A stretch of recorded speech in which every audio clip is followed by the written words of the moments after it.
I hear from folks that come in for different events how amazed they are that Ada has a park in this situation. Basically now in the center of town, 175 acres, a lake, playground, the Kiwanis train and things like that. The idea is to provide a place that folks can come, bring their families. Wintersmith Park is truly a treasure, setting Ada apart from so many other Oklahoma communities with its rustic architecture, sweeping views of the lake, and rich variety of family activities. It has become a social center for the city, the site of the annual 4th of July celebration, as well as the seasonal pageantry of the Christmas Lighting Project. Wintersmith Park carries with it a fascinating history, worth revisiting now that the lake is nearing the century mark. There had been no plans for it until the Portland Cement Company said they needed a source of water. If they were going to move a plant to Ada, they needed a source of water other than wells.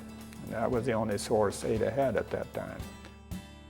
Originally known as Ada Lake, the 60-acre reservoir was constructed in 1907 when the city dammed a creek to create a water supply for the cement company. Just a few years later, the city tapped into Bird's Mill Spring and the lake was no longer necessary as a water supply. However, the lake's popularity as a fishing and swimming hole continued to grow over the next couple of decades. A group of folks, P.A. Norris, Francis Wintersmith, Brawley family, a number of folks that showed an interest in the 20s. Actually, Park Board was created in 1929, and this area was developed in the early 30s. So yes, there was a group of folks that saw this as a potential recreational area for the city, and at that time, of course, it was south of the city. It was not in Ada proper.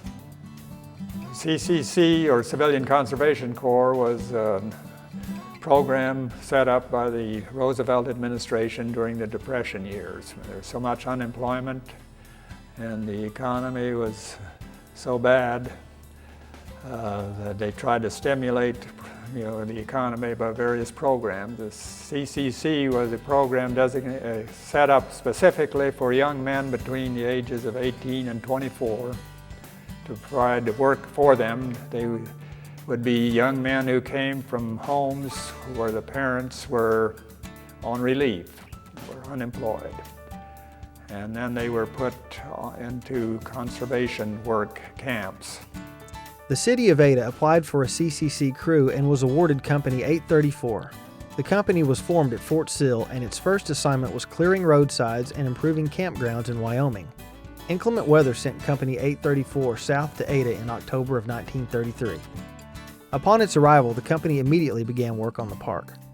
Civilian Conservation Corps actually was set up, and there was a camp here, and it was east of basically where the dam is, up towards the petrified tree. These 200 young men went to work here. They were in uniform. It was under military administration, actually. They got paid about $30 a month, but $22 of that $30 had to be sent home to the parents to support their parents at home. But they, of course, got free room and board and a lot of outside exercise and fresh air as they worked.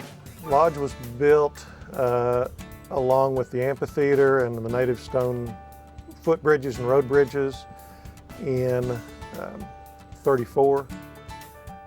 They cleaned up the lake. They planted hundreds of trees. At least 300 cedar trees were moved in from the Canadian River and planted here. Some of those cedars are still surviving to this day.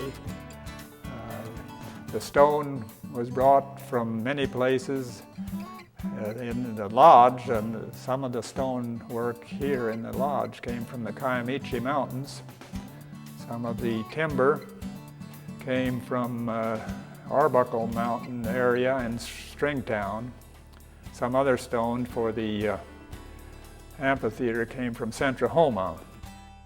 The National Park System plan and design was to keep it as natural and rustic as possible, just like Mother Nature had it set up.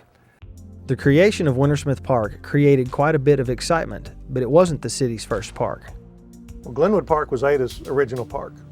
It was developed in the teens, early 20s, and had Ada's first swimming pool, Ada's first playground equipment. Wintersmith wasn't really established until 1931, so Glenwood had been in place for probably 20 years or so before Wintersmith ever even came about. The CCC also built Wintersmith's first official swimming area, which was actually part of the lake itself. Well, the original swimming pool was Wintersmith Lake. The lodge, when it was completed in 34 or so, it was actually called the bathhouse, and there's a trail that led down to the point south of the lodge, and there's actually a concrete bottom in that area right out what was the old diving platform and lifeguard stand. The CCC left in November of 1934, the same year the park was named after Francis Wintersmith. The city tried to get the CCC to stick around, but Company 834 was ordered to the Ardmore area where its next project awaited, Lake Murray State Park. As it turned out, Ada was fortunate to have Company 834 as long as it did. Wintersmith Park remains one of the few municipal projects ever taken on by the CCC. But the CCC, if they had stayed longer, they would have done more. In fact, they persuaded them to stay a little longer than they had planned originally, fortunately. They just barely finished the amphitheater, and they did stay till they got that done and the lodge done. The work of the CCC was followed just a few years later by the Works Progress Administration, which built more road and trail bridges throughout the park, as well as some picnic areas. The next major era of growth would come in the 1950s.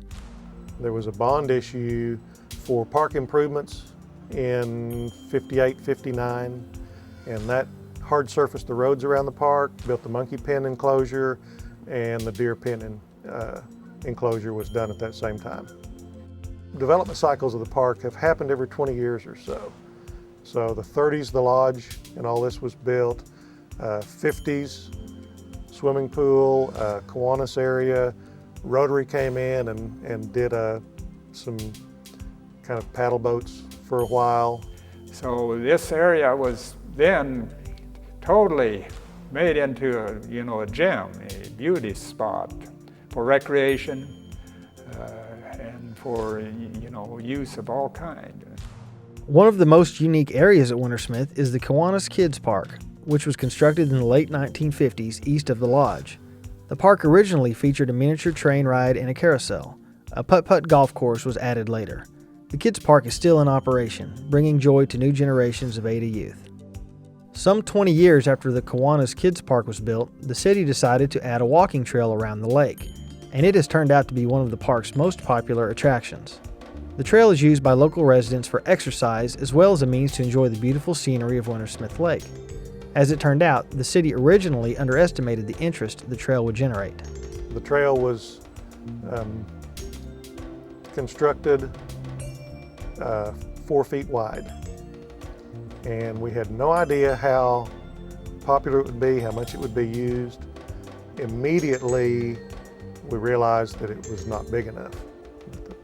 The Adams really liked that. The citizens liked that trail and were going to use it. So we went back and reapplied for a grant to widen the trail. The original trail was constructed in 1978, then widened to 8 feet in 1980. In 1982, lights were added to the entire trail, enabling residents to enjoy walks after sundown or before sunrise. The boat docks near the Firefly cabin and new signage at the park's entrances were also added in 1982. Kind of phased in as we saw the need.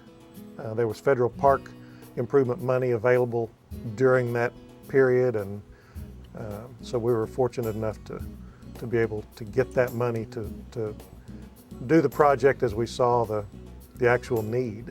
Rather than overspending at first, we saw what how the public was going to use it, and kind of adapted to what we thought was appropriate at the time. And the widening, pretty much anymore you don't build a trail under 10 feet wide, a walking trail under 10 feet. We went from 4 to 8 foot, and all the new sections there. Of course, that trail now is 20 years old. So it's in need of some repairs.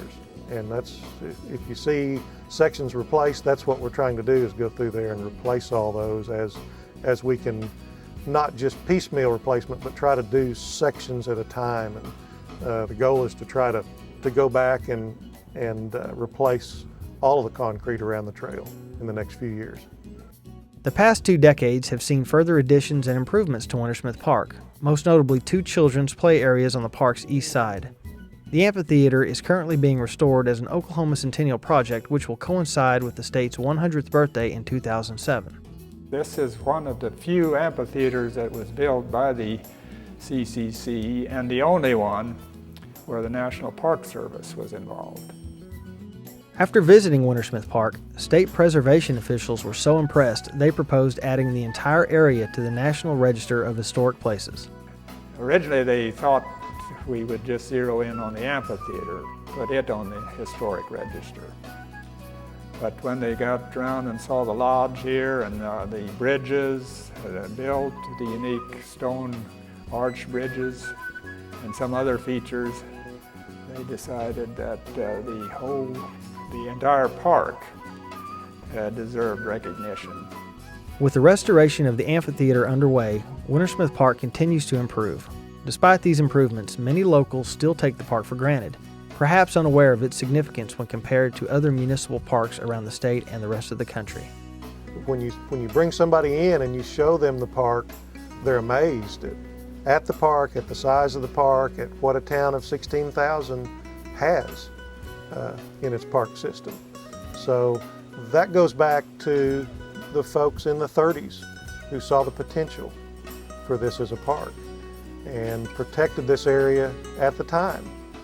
This could have been a development, it could have been a housing addition.